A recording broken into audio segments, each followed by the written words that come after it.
Hi everyone, this is Arul from Joes IAS Academy. இந்த video series நம்ம என்ன பார்க்க போகிறோம் அப்படின்னா ஜோஸ் பொறியாளன் free test batch 2026 TNPSC AE மற்றும் ஜேடிஓ தேர்வுக்கான ஃப்ரீ டெஸ்ட் பேட்ச் வந்து அனௌன்ஸ் பண்ணி கொண்டு போயிட்டுருக்கோம். அதுக்கான 13வது டெஸ்ட்டுக்கான ஆன்சருக்கு டிஸ்கஷன் தான் பார்த்துட்ருக்கோம்.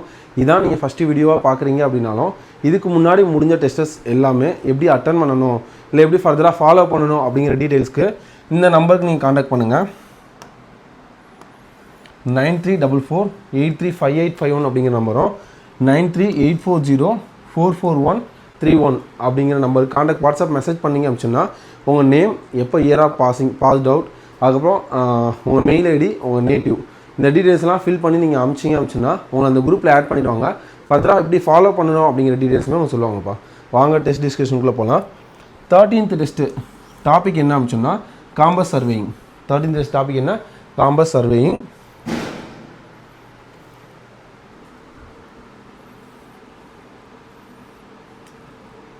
First question, in a quadrant system the bearing of line is measured. Quadrant system என்ன சொல்லுவாங்க? reduced bearing system சொல்லலாம். quadrant system or reduced bearing system சொல்லலாமா? அதில் bearing line வந்து எங்கே மெஷர் பண்ணுவாங்க? bearing line of lion is measured clockwise and anti-clockwise ரெண்டுலேயுமே பண்ணுவாங்க. from the east or west whichever is nearest. இது தப்பு. clockwise anti-clockwise ரெண்டுமே பண்ணுவாங்க. From north and south, north அல்லது south whichever is near. North and சவுத்தானது மெயினாக வச்சுப்பாங்க. அதுக்கு நியரில் எது இருக்கோ அதான் ஃபஸ்ட் எடுப்பாங்க. அப்போ ஆன்சர் பி தான் வந்து கரெக்டு. நார்மலாக பேசிக்கான விஷயங்கள் பார்த்துடலாம். நார்மலாக காம்பஸ் சர்விங்கில் ரெண்டு இது பார்ப்போம். ஒன்று ஹோல் சர்க்கிள் பியரிங்,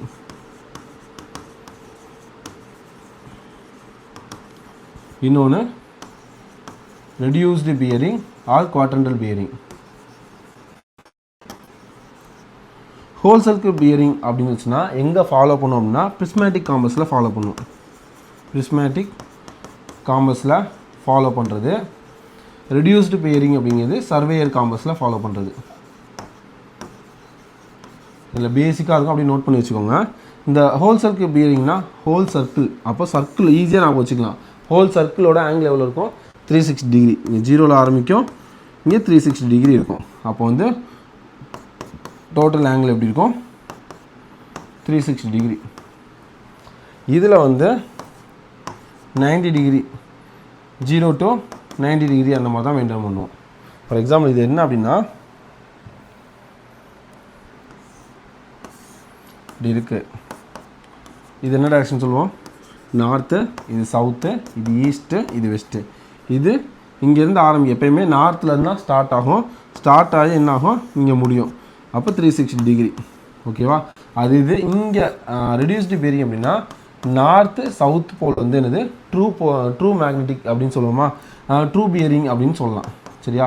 அதாவது நம்ம பூமியில் ஈக்குவேட்டர் அப்படிங்கிற மாதிரி சொல்லலாம். நார்த் சவுத் அப்படிங்கிறது இது ரெண்டு என்னது 90 டிகிரி. இப்போ ஒரு ஆங்கிள் இங்கே இருக்குது அப்படின்னு சொன்னால் இது என்னது? ஈஸ்ட்டு, இது வெஸ்ட்டு.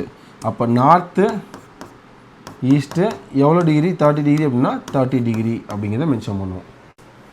ஓகேவா? சிம்பிளாக whole circle bearing, reduced bearing உங்களுக்கு கண்டுபிடிக்க தெரில அப்படின்னா அது need the detail explanation for whole circle bearing to reduced bearing அப்படின்னு சொல்லிட்டு கமெண்ட்ஸில் மென்ஷன் பண்ணுங்கள். இதை தனி டாப்பிக்காகவே வந்து உங்களை கொண்டு போகிறேன். ஓகேவா? இது பேசிக்காக உள்ள விஷயங்கள் மட்டும் டிஸ்கஷனில் பார்த்துடலாம். இதான் வந்து ஹோல் சர்க்கிள் பியரிங், இது reduced bearing. Okay. Second question, dash is the term which prevent the needle from the positioning to the magnetic north in a given locality. என்ன அப்படின்னா ஒரு பிரிஸ்மேட்டிக் காம்பஸ் இருக்குது, ஒரு காம்பஸ் இருக்குது அப்படின்னா அந்த காம்பஸில் நடுவில் நீடில் இருக்குமா? அந்த நீடில் வந்து கரெக்டான பொசிஷனில் உட்கார விடாமல் என்ன இது வந்து லோக்கலாக வந்து தடுக்குது, அது எந்த பாயிண்ட் வந்து தடுக்குது, அந்த டேர்முக்கு என்ன பேர் அப்படின்னு தான் கொஷின் தெளிவாக புரிஞ்சுக்கோங்க. காம்பஸில் நமக்கு நீடில் நடுவில் இருக்குது, நமக்கு எல்லாத்தையுமே தெரியும். சரியா?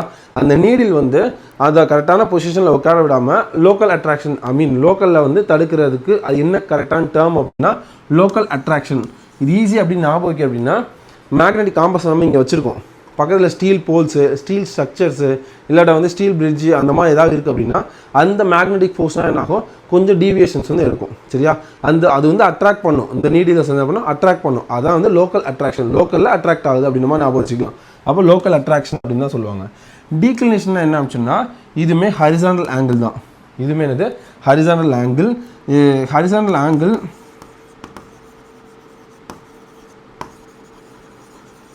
between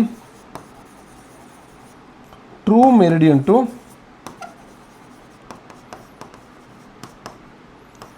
magnetic meridian.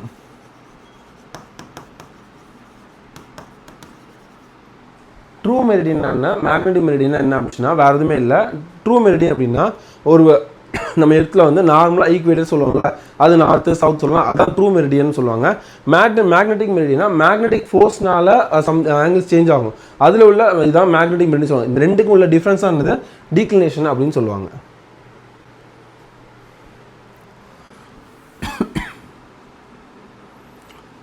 Third question, in case of compass surveying, the bearing of a line in the direction of progress of the survey is called. அதாவது என்ன அப்படின்னா காம்பஸ் சர்வேயிங்கில் இந்த பியரிங் வந்து டேரக்ஷன் வந்து ப்ராக்ரஸ் போகிற எந்த சர்வே எடுக்கிறோம்ல, ப்ராக்ரஸ் அப்படின்னா இப்போ ஒரு இடத்துல இருந்து ஏலேருந்து பிக்கு போகுது, பி பாயிண்ட் வச்சுருக்கோம், பியிலேருந்து சி பாயிண்ட் வச்சுருக்கோம். அப்போ இந்த பாயிண்ட்லேருந்து இந்த பாயிண்ட்டுக்கு, இந்த பாயிண்ட்ல இந்த பாயிண்ட் ப்ராக்ரஸ் மூவ் ஆகுதுல்ல, அப்போ மூவ் ஆகுற பாயிண்ட் என்ன சொல்லுவாங்க, என்ன அந்த பியரிங் என்ன சொல்லுவாங்க அப்படின்னா ஃபோர் பியரிங் அப்படின்னு சொல்லுவாங்க. சரியா, ப்ராக்ரஸ் மூவ் ஆகிற பாயிண்ட்ஸ்னு சொல்லுவாங்க. இல்லை அப்படின்னா ப்ராக்ரஸ் பல என்ன சொல்லுவாங்கன்னா ஃபார்வர்ட் டைரக்ஷன் அப்படிங்கிற மீன் பண்ணலாம். ஃபார்வர்ட் டைரக்ஷன் அது ப்ராக்ரஸ்னா என்னது, மூவ் பண்ணுறது அப்படிங்கிறது தான், அதாவது ஃபோர் பியரிங் அப்படிங்கிறது. பேக் பியரிங் அப்படின்னா இங்கே ஏ பாயிண்ட் இருக்குது, ஃபோர் பியரிங்னா என்ன, இங்கே ஏ பாயிண்ட் இருக்குது, இங்கே பி பாயிண்ட் இருக்குது, இங்கேருந்து இங்கே ஆங்கிள் கால்குலேட் பண்ணால் ஃபோர் பியரிங் ஃபார்வர்ட் டைரக்ஷன். அது இது இந்த பியிலேருந்து ஏக்கு நம்ம கால்குலேட் பண்ணால் முன்னாடி போயிட்டு பின்னாடி வரும், அப்போ பேக் அடிக்கிறோம் சொல்லுவாங்களா, அப்போ பேக் பியரிங் அப்படிங்கிறத ஞாபகம் வச்சுக்கோங்க மறக்காமல் இருக்கிறதுக்காக. ஓகேவா, லோக்கல் அட்ராக்ஷன் என்னது, அந்த நீடில் வந்து கரெக்டான பொசிஷன் லோக்கல் ஆகாமல் நியர்பையில் இருக்க ஸ்டீல் பிரிட்ஜஸ்ஸு இல்லாட்டா ஸ்டீல் போல்ஸு இதெல்லாம் வந்து என்ன பண்ணும், டிஸ்டர்ப் பண்ணும், அட்ராக்ட் பண்ணும். அதான் லோக்கல் அட்ராக்ஷன் சொல்கிறாங்க. இது வந்து லோக்கல் அட்ராக்ஷன் என்னது, சம் எரர்ஸ் காம்பஸில் உள்ள காம்பஸ் சர்வேயிங்கில் ஏற்படுற எரர் அப்படின்னு சொல்லலாம். அடுத்து டிப் ஆங்கிள் அப்படின்னா என்ன, ரொம்ப சிம்பிளானது. நார்மலாக காம்பஸ் சர்வேயில் பைவட் வந்து ஃபிக்ஸ் பண்ணியிருப்பாங்களா, இதெல்லாம் என்ன பண்ணுவாங்க, நீடில் வந்து இருக்கும், இதில் தான் நீடில் வந்து இருக்கும். இது ஃபார் எக்ஸாம்பிள் இது நார்த்து இது சவுத்துன்னு வச்சுன்னா பைவட்டில் ஃபிக்ஸ் பண்ணியிருப்பாங்க, இப்படி தான் இருக்கும். ஆனால் சம்திங் மேக்னெட்டிக் இதனால் என்ன ஆகும் அப்படின்னா அந்த காம்பஸில் இங்கே மேக்னெட்டிக் ஃபோர்ஸ் ஹெவியாக இருக்குது அப்படிங்கிற பட்சத்தில் வச்சுக்கோங்களேன், இந்த நீடியில் என்ன ஆகும், இப்படி இருக்கிற மேக்னெட்டிக் டிப்லேருந்து இப்படி ஆகலாம், இங்கே நார்த்து இங்கே சவுத்து. இல்லை அப்படின்னா இங்கே ஏதாவது மேக்னெட்டிக் ஃபோர்ஸ் இருந்துச்சுன்னா இப்படி ஆகலாம், இது நார்த்து இது சவுத்து. சரியா, நார்மலாக ஹரிசாண்டலாக இல்லாமல் சம் சேஞ்சஸ் ஆகுதா, நார்மலாக ஹரிசாண்டலாக இருக்கணும், ஆனால் ஹரிசாண்டலாக இல்லாமல் சம் சேஞ்சஸ் ஆகுதா, வேர்ட்டிக்கலாக ஒரு ஆங்கிள் கிரியேட் ஆகுது. இந்த ஆங்கிள் தான் வந்து டிப் ஆங்கிள் அல்லது ஆங்கிள் ஆஃப் டிப் அப்படின்னு சொல்லுவாங்க. ஓகேவா, இதுக்கு என்ன பண்ணணும் அப்படின்னு சொன்னால் எந்த இடத்துல நமக்கு இருக்கோ அந்த இடத்துல லைட்டாக வெயிட் கொடுத்தோம் சொன்னால் என்ன ஆகும், அது பேலன்ஸ் ஆகி ஹரிசாண்டலாக வந்து மூவ் ஆகும். இதான் வந்து டிப் ஆங்கிள். ஓகே, இதோட டீட்டெயிலாக வந்து நம்ம கிளாஸஸ்க்குள்ளே போகும்போது பார்க்கலாம். Fourth question, in a reduced bearing system the bearing is measured from. Reduced பியரிங்னா என்ன, ரெடியூஸ்டு பியரிங் அப்படிங்கிறது எதுலேருந்து ஸ்டார்ட் ஆகும், நார்த்து அல்லது சவுத்து. நார்மலாக இங்கே ஈஸ்ட்டு வெஸ்ட்டு அப்படின்னு வச்சுன்னா இங்கேயுமே 90 டிகிரி, இங்கேயும் 90 டிகிரி. சரியா, நான் ரெடியூஸ்டு பியரிங் எங்கே ஸ்டார்ட் ஆகும், எப்போவுமே நார்த்து சவுத்து. அது ஸ்டார்டிங் வந்து நார்த் அல்லது சவுத்தாக தான் இருக்கணும், எண்டிங் வந்து ஈஸ்ட் அல்லது வெஸ்ட்டாக தான் இருக்கணும். எண்டிங் வந்து நார்த் சவுத்து வரவே வராது, அதை மட்டும் நான் வச்சுக்கோங்க. இங்கேயுமே வந்து 90 டிகிரி வரைக்கும் தான் இருக்க முடியும், 0 to 90 டிகிரிக்குள்ளே மட்டும்தான் இருக்க முடியும். ஓகேவா, ஹோல்சேலுக்கு பியரிங்னா 360 டிகிரி, அதையுமே நான் வச்சுக்கணும். Fifth question, which of the following is not type of instrumental error in a compass surveying. Compass சர்விங்கில் கீழே உள்ளதில் எது வந்து இன்ஸ்ட்ருமெண்ட் எரர் கிடையாது அப்படின்னு சொல்கிறாங்க. Inaccurate of centering. Centering அப்படிங்கிறது டெம்பரரி அட்ஜஸ்ட்மெண்ட், இது இன்ஸ்ட்ருமெண்ட் எரரில் வராது. அப்போ ஆன்சர் என்னது, இதுதான் கரெக்டு. ஸ்லட்ஜிங் நீடில் அப்படின்னா ஸ்லட்ஜிஸ் நீடில் அப்படின்னு வச்சுன்னா என்ன அப்படின்னு வச்சுன்னா வேறு எதுவுமே இல்லை, அந்த நீடில் இருக்குல்ல அந்த நீடில் வந்து மூவ்மெண்ட் ஆகுமா. இப்போ வந்து ஒரு நீடில் வச்சுருக்கோம், அது நீடில் இப்படி ரொட்டேட் பண்ணோம் அப்படின்னா டக்குன்னு என்ன ஆகும், காட்டணும். அப்படி காட்டாமல் ஸோ அது செட்டில் ஆகிறதுக்கு கொஞ்சம் ஸ்லோவாக மூவ் ஆகி செட்டில் ஆச்சு அப்படின்னா என்ன சொல்லுவாங்க, அதான் வந்து ஸ்லட்ஜிங் நீடில் அப்படின்னு சொல்லுவாங்க. ஓகேவா, ஸ்லட்ஜிங் நீடில்னா அது இன்ஸ்ட்ருமெண்டல் எரர் தான். இன்ஸ்ட்ருமெண்டலில் வந்து அந்த நீடிலில் அது டக்குன்னு மூவ் ஆகாமல் கொஞ்சம் ஸ்லோவாக அந்த பொசிஷன், இப்போ நார்த் இருக்குது, இங்கே இருக்குது நீடில், சரியா, அந்த நார்த் என்ன ஆகுது அப்படின்னா டக்குன்னு இங்கிட்டு மூவ் பண்ணால் இந்த மாதிரி ரொட்டேட் ஆகணும். அது இன்னும் மூவ் ஆகாமல் நாங்கள் மூவ் பண்ணதுக்கப்புறம் இது கொஞ்சம் ஸ்லோவாக அப்படியே ரொட்டேட் ஆகி என்ன பண்ணோம், இங்கே வந்துச்சு அப்படின்னா என்ன சொல்லுவாங்க, ஸ்லட்ஜிங் நீடில்னு சொல்லுவாங்க. இது இன்ஸ்ட்ருமெண்டல் எரர். அடுத்து plane of sight not being vertical. Plane of sight not being வெர்டிகலும் வந்து இன்ஸ்ட்ருமெண்டல் எரர் தான். இது என்ன மீனிங் அப்படின்னா, நார்மலாக காம்பஸ் இருக்கா, இங்கே என்ன இருக்கும், நமக்கு ஐ வேன் வந்து இருக்கும், இங்கே வந்து கிராஸ் ஏர் வந்து இருக்கும், இங்கே வந்து ஆப்ஜெக்ட் வந்து இருக்கும். இந்த மூணுமே வந்து ஸ்ட்ரெயிட் லைனில் இருக்கணும். ஏன்னா நம்ம என்ன பண்ணணும், இன்ஸ்ட்ருமெண்ட் செட் பண்ணுறதுக்கு போதே வந்து இது வந்து மேபி இந்த ஐ வேன் வந்து கொஞ்சம் வந்து மூவ் அந்த ஹரிசாண்டலாக செட் பண்ணாமல் கொஞ்சம் டில்ட்டாக இந்த மாதிரி இருக்கலாம். அப்போ என்ன பண்ணோம், அதை கரெக்டாக ஸ்ட்ரெயிட் பண்ணிட்டு பார்த்தா என்ன பண்ணோம், நமக்கு ஆப்ஜெக்ட் வந்து ஸ்ட்ரெயிட்டாக தெரியும். இதுவுமே வந்து இன்ஸ்ட்ருமெண்ட் எரர் தான். அடுத்து பிளண்ட் பைவட் பாயிண்ட். பைவட் அப்படின்னா அந்த முக்கோணம் மாதிரி இருக்கும். இதில் தான் என்ன பண்ணுவாங்க, நீடியில் வந்து டிப்பை வந்து வச்சுருப்பாங்க, சரியா. நீடியில் வந்து இதெல்லாம் என்ன பண்ணியிருப்பாங்க, ஜாயின் வச்சுருப்பாங்க. இந்த பைவட்டில் வந்து பிளண்ட் அமைச்சுன்னா இதில் டக்கு டக்குன்னு மூவ் பண்ணுறோம் செய்கிறோம், அப்போ இதில் சம் ஃப்ரிக்ஷன் ஃபோர்ஸ் ஆக்ட் ஆகும். அதனால அந்த இதில் கொஞ்சம் தேய்மானம் ஆயிடுச்சு அப்படின்னு சொன்னால் தான் இந்த ஸ்லெட்ஜஸ் நீடில் வந்து ஏற்படும். இந்த இஷ்யூஸ் வந்து இன்ஸ்ட்ருமெண்ட்ஸில் வந்து ஏற்படும், சரியா. அந்த பைவட்டில் சின்ன சேஞ்சஸ் இருக்குது, இந்த ஃப்ரிக்ஷனால் கொஞ்சம் தேயுது அப்படின்னு என்ன ஆகும், நீடிலோட மூவ்மெண்ட் வந்து ரொம்ப ஸ்லோவாக வந்து மூவ் ஆகி இன்னொரு டேரக்ஷனில் நிற்கும். இதுவுமே வந்து என்னது, இன்ஸ்ட்ருமெண்டல் எரர் தான். அப்போ வந்து இன்அக்யூரசி ஆஃப் சென்டரிங் இதான் வந்து என்னது, டெம்பரரி அட்ஜஸ்ட்மெண்ட்டில் வரும். இது இன்ஸ்ட்ருமெண்ட் எரரில் வராது. Answer A.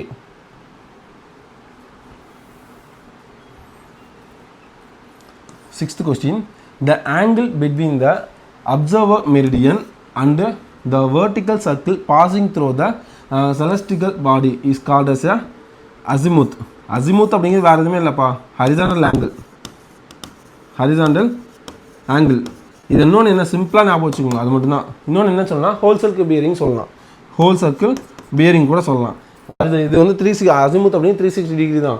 அசிமுத் அப்படிங்கிறது ஜஸ்ட் ஒரு ஹரிசாண்டல் ஆங்கிள். எவ்வளோ தூரத்துக்கு இப்போ வேறு எதுவுமே இல்லை, இங்கே வந்து ஒரு 30 டிகிரி கொடுத்துருக்காங்க, சரியா. இதோட அசிமுத் எவ்வளோ அப்படின்னா இது ஓவராலாக கால்குலேஷன் பண்ணி கொடுக்கணும். இது ஒரு 90, இது ஒரு 90, 180 + 30 210, அவள் தான் வந்து இது அப்படிங்கிறது அசிமுத் அப்படிங்கிறது. வேறு எதுவுமே இல்லை, ஹோல் சர்க்கிள் பியரிங் அப்படிங்கிறது சிம்பிளாக ஞாபகம் வச்சுக்கோங்க.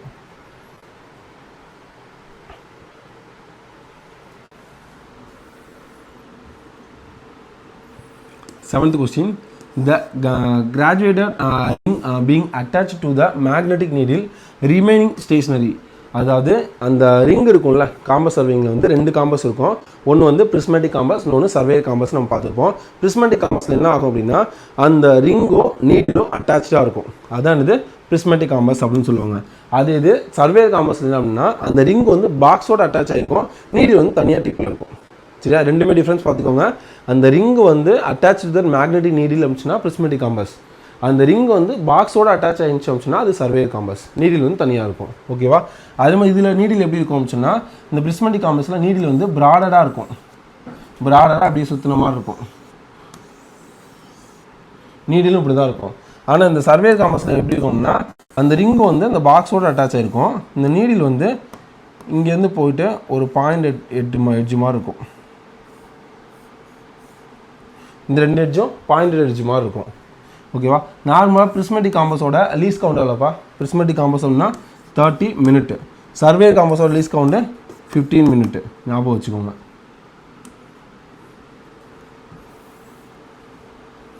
Eighth question, what is the measure by a prismatic compass. Prismatic காம்பஸில் என்ன மெஷர் பண்ணுறாங்க, பிரிஸ்மேட்டிக் காம்பஸில் whole circle bearing, whole circle bearing line தான் மெஷர் பண்ணுவாங்க. அதே சர்வேயர் காம்பஸில் ரெடியூஸ்டு பியரிங், ரெண்டுமே ஞாபகம் வச்சுக்கோங்க.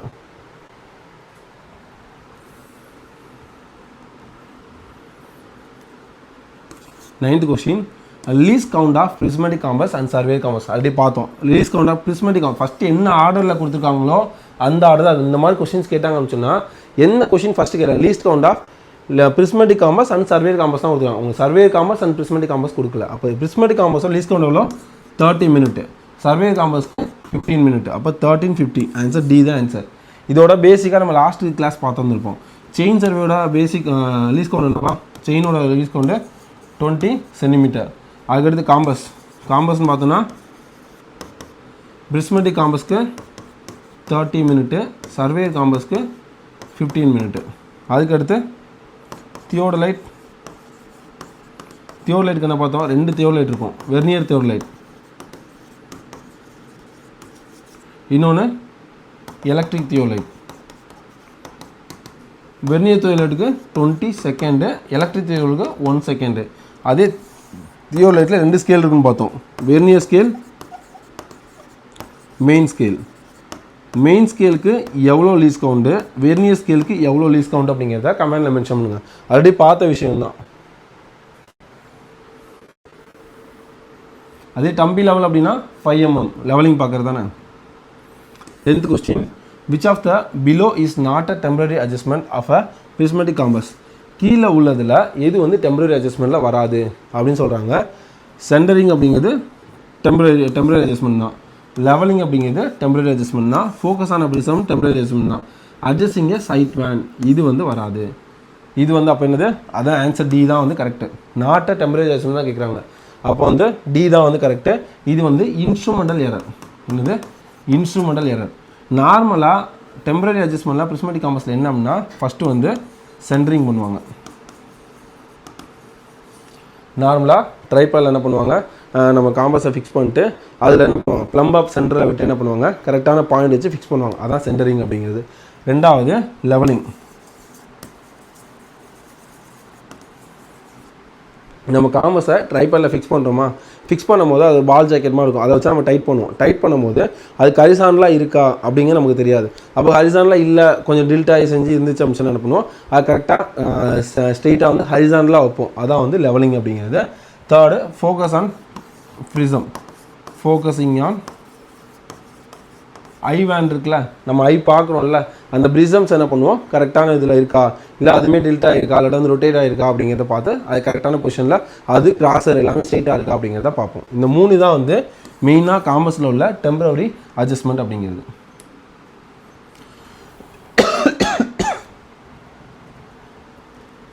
Eleventh question, what will be the declination if the magnetic meridian is to the right side of the true meridian? True மெரிடியனுக்கு இதுதான் true meridian, north south, இது ஈஸ்ட்டு, இது வெஸ்ட்டு. ட்ரூ மெரிடியனுக்கு right சைடில் உள்ள மேக்னெட்டிக் மெரிடியனுக்கு என்னது டிக்ளினேஷன் என்ன ஆச்சுன்னா ஈஸ்டர்ன் டிக்ளினேஷன் சொல்லுவாங்க. ஈஸ்டர்ன் ரைட் சைடு என்னது, ஈஸ்டர்ன் தானே, ஈஸ்டர்ன். அது லெஃப்ட் சைடு அப்படின்னா வெஸ்டர்ன் சொல்லலாம். இதுக்கு ஆன்சர் ஏ.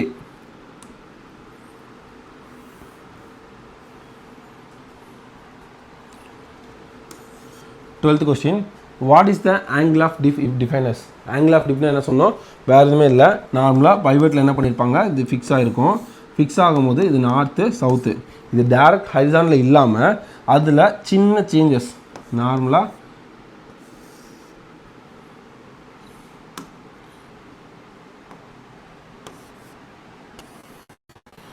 இது நார்த்து, இது சவுத்து, இந்த மாதிரி சின்ன ஆங்கிளில் சேஞ்சஸ் இருக்கா, இதுதான் வந்து angle of dip or dip angle அப்படின்னு சொல்லுவாங்க.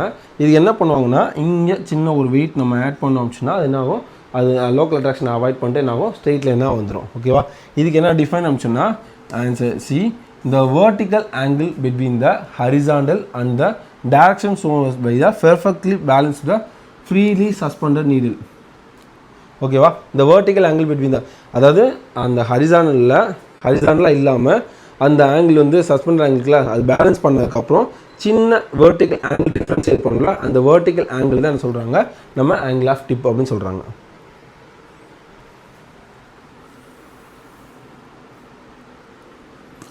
Thirteenth question, the horizontal angle which a line make with a meridian is called a bearing. bearing என்னது, நார்மலாக என்னது ஹரிசாண்டல் ஆங்கிள் தான். பியரிங் அப்படிங்கிறது ஹரிசாண்டல் ஆங்கிள் தான். நார்மல் லைன் சர்வே லைன் இருக்குது, இந்த சர்வே லைனுக்கும் அந்த மெரிடியன்ஸ்க்கும் இதான் அந்த ட்ரூ மெரிடியன், மேக்னெட்டிக் மெரிடியன் இதெல்லாம் சொல்லலாம். இதான் சர்வே லைன். இந்த லைன் ஏன்னு வச்சுக்கலாம், இல்லை பின்னு வச்சுக்கலாம். இதுக்குள்ள டிஃப்ரென்ஸ் என்ன சொல்லுவாங்கன்னா ஆங்கிள்னு சொல்லுவாங்க, இல்லை அப்படின்னா பியரிங் அப்படின்னு சொல்லலாம்.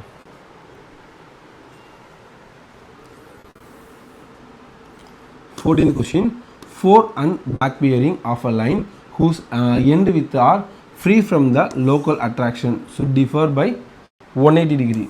நார்மலாக ஃபார்முலா என்ன,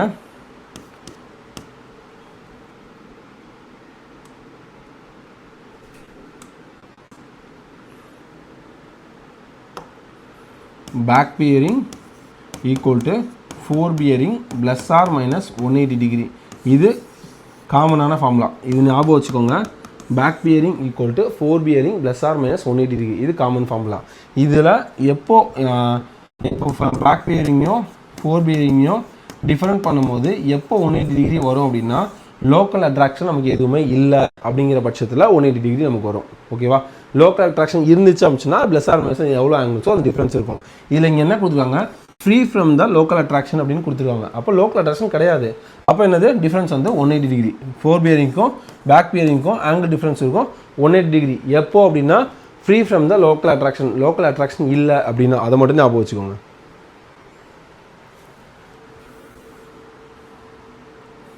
15th question, for a station that is affected by a local attraction, அந்த ஸ்டேஷன் வந்து லோக்கல் அட்ராக்ஷனால் அஃபெக்ட் ஆகிருக்கு. அஃபெக்ட் ஆகிருந்துச்சோம்னா the difference between the four bearing and back bearing, last கொஸ்டின்லேயே பார்த்தோம். லோக்கல் அட்ராக்ஷன் இல்லவே இல்லை, free from the local attraction கொடுத்தாங்கன்னா ஃபோர் பியரிங்க்கும் பேக் பியரிங்க்கும் டிஃப்ரென்ஸ் என்ன இருக்கும், 180 degree.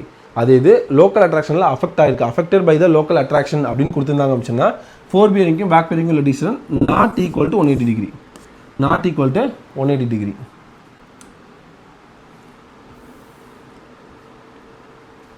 Sixteenth question, in a prismatic compass 180 degree is marked. Prismatic compassல 180 degree mark ஆனது நார்த் எண்டில் தான் மார்க் பண்ணியிருப்பாங்க. Prismatic compassல 180 degree வந்து நார்த் எண்டில் தான் இருக்கும். சவுத் 0 நார்மலாக இப்படி தான் இருக்கும். சவுத்தில் நம்ம ஐவியூவில் இருக்கும், இது 0 டிகிரி, இது 90 டிகிரி, இது 180 டிகிரி. ஈஸ்டில் வந்து 270 டிகிரி, இங்கே வந்து 360 டிகிரி க்ளோஸ் ஆகும். இதை ஞாபகம் வச்சுக்கோங்க. பிரிஸ்மெட்டிக் காம்பஸில் இப்படி தான் இருக்கும், north end.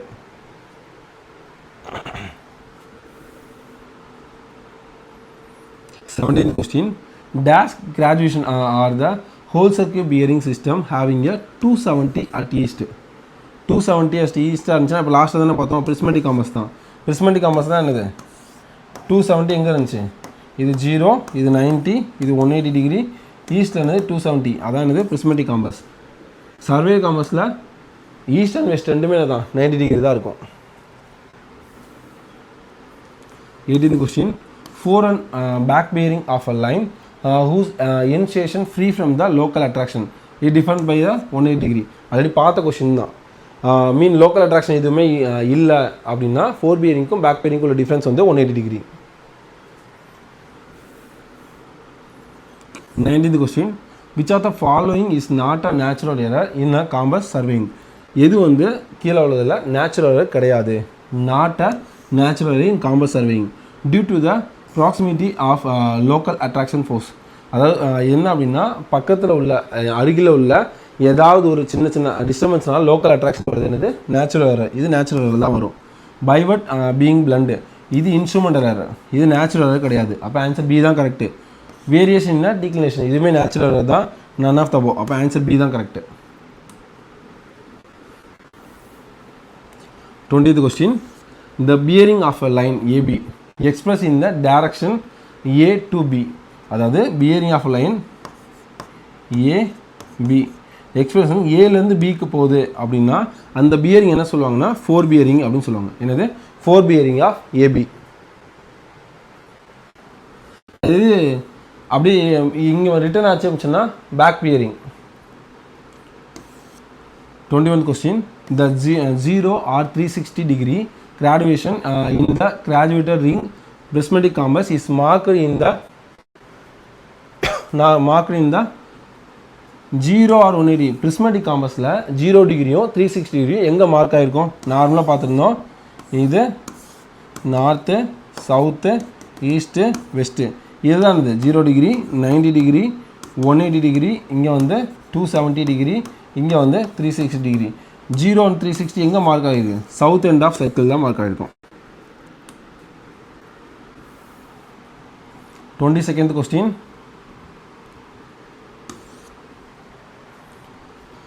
choose the correct relationship between the four bearing and back bearing in a whole circle bearing.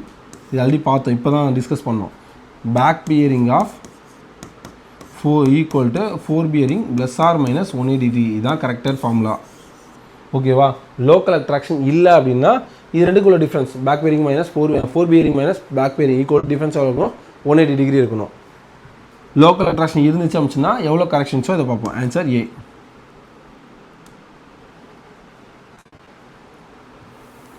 23rd question. If the bearing of a line AB is measured from the A towards B, ஏலேருந்து பிக்கு போகுது, இதுவுமே என்னதான் 4 bearing. Questions தான் சின்னதாக change பண்ணியிருக்காங்க, அவ்வளோதான். 24th question. Which of the following quadrant is correct for the value of whole circle bearing between the 90 degree to 180 degree whole circle bearing? நார்மலாக இது ரெண்டுமே கன்ஃபியூஸ் ஆவீங்க. இது காம்பஸில் எந்த டேரக்ஷன் ரொட்டேட் ஆகிருக்கு அப்படின்னா ஜி இங்கே வந்து சவுத்து, நார்த்து, ஈஸ்ட்டு, வெஸ்ட்டு. இது 0ல் ஆரம்பிக்கும், இது 90 டிகிரி, இது 180 டிகிரி, இது 270, இங்கே வந்து 360 டிகிரி. இது பிரிஸ்மெட்டிக் காம்பஸில் லொக்கேட் ஆகிருக்கிறது நம்ம பார்க்குறது. சரியா? நார்மலாக ஹோல் சர்க்கிள் பியரிங் கொடுத்தாங்க அப்படின்னா நீங்கள் இதுவே ஞாபகம் வச்சுக்கோங்க. இதில் இருந்தால் என்ன பண்ணுவோம், ட்ரூ மெரிடியன் படி தான் போவோம். அப்போ வந்து நார்த்தில் தான் ஸ்டார்ட் பண்ணுவாங்க. இது 0 அப்படின்னா இது 90, இது 180. அப்போ ஹோல் சர்க்கிள் பியரிங் அமைச்சு ஹோல் சர்க்கிள் பியரிங்கில் 180 டிகிரி 90 டு 180 டிகிரி எங்கே மார்க் ஆகுது, சவுத் ஈஸ்ட்டில் மார்க் ஆகும். South east. Answer D. ரெண்டையுமே கன்ஃபியூஸ் பண்ணிக்காதீங்க. அந்த சவுத்தில் 0ல் ஆரம்பிக்கிறது நம்ம பிரிஸ்மெட்டிக் காம்பஸில் இருக்கிறது, அதுதான் சொல்கிறாங்க அவங்க.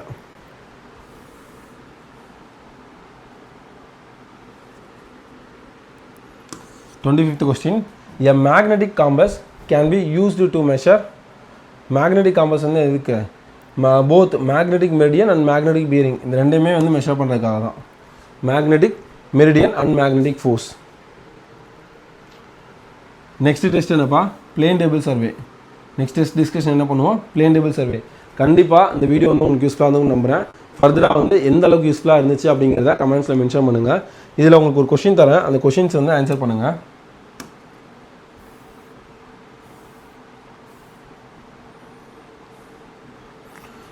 உங்களுக்கு தெரியும் கண்டிப்பாக whole circle bearing. Whole circle பியரிங்கில் இது கூட வேண்டாம். ஹோல் சர்க்கிள் பியரிங் வந்து ரெடியூஸ்டு பியரிங்காக நான் சேஞ்ச் பண்ணணும். ஃபர்ஸ்ட் கொஸ்டின், ஹோல் சர்க்கிள் பியரிங்கில் ஒரு 85 அப்படின்னா ரெடியூஸ்டு பியரிங் என்ன, ஓகேவா? செகண்ட் கொஸ்டின், ஹோல் சர்க்கிள் பியரிங்கில் ஒரு 275 டிகிரி அப்படின்னா ரெடியூஸ்டு பியரிங்கில் என்னது? Third question, north west 30 degree அப்படிங்கிறது நமக்கு ஹோல் சர்க்கிள் பியரிங் என்ன? இந்த 3 கொஸ்டினுக்குமே ஆன்சர் என்ன அப்படிங்கிறத கமெண்ட்ஸில் மென்ஷன் பண்ணுங்கள். கண்டிப்பாக இது லைக் பண்ணுங்கள், ஷேர் பண்ணுங்கள், ஃப்ரெண்ட்ஸ் அண்ட் ஃபேமிலிக்கு ஷேர் பண்ணுங்கள். இந்த எந்த அளவுக்கு யூஸ்ஃபுல்லாக இருந்துச்சு அப்படிங்கிறத கமெண்ட்ஸில் மென்ஷன் பண்ணுங்கள். ஆல் த வெரி பெஸ்ட்பா. Thank you so much.